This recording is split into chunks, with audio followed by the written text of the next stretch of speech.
While extremist so-called leaders trumpet the rhetoric of freedom, they attack the very foundations of freedom. And one of those people is the governor of this very state. I talk very slowly while reading poorly off of a teleprompter. Next. Vice President Harris attacking Texas Governor Abbott yesterday as she made 2 fundraising stops in Texas while steering clear, very clear, of the southern border. Her visit to Texas coming as Venezuelan migrants, illegals, flown to Martha's Vineyard last month now leave Joint Base Cape Cod to find housing elsewhere as the sheltering operation comes to an end. Our next guest, a Democrat, has been very critical of her own party's handling of the border crisis. Former California State Senator Gloria Romero joins us now. Gloria, thank you very much for being here. Good to be with you. Great to have you.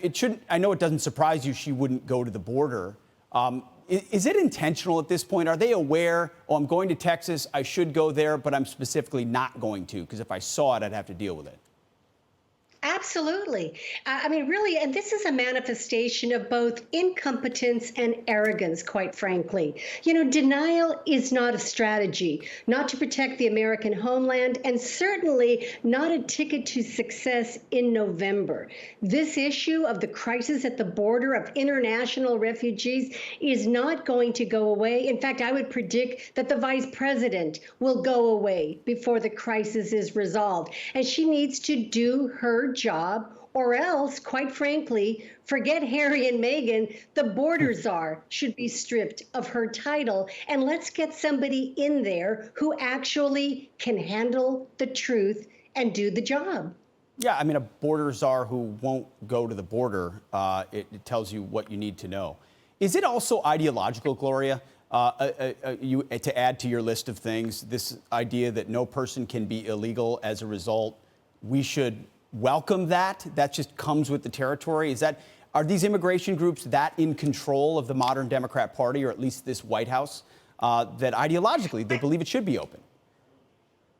I think that that's part of it. I also think it's a ploy. I think it's a misguided ploy to try to reach out to especially Latino voters who increasingly are not in support of an open border. Clearly, we would like to see a comprehensive immigration reform policy set in place on a bipartisan basis. That hasn't happened over several administrations. But I think more and more, beyond ideology, even liberals like Bill Maher, even others like Eric Adams, the mayor of El Paso, are beginning to step up and finally having the courage to speak out.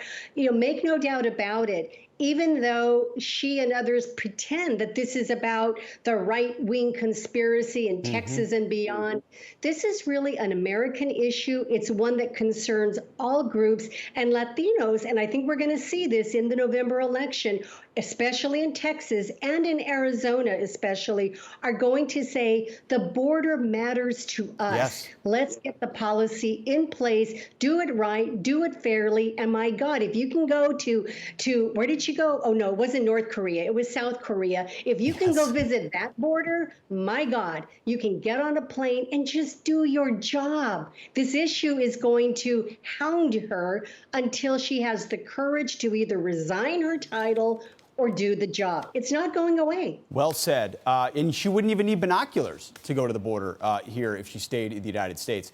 Gloria Romero, thanks for your courage and for sharing your perspective with us this morning. We appreciate it. Thank you. You got it.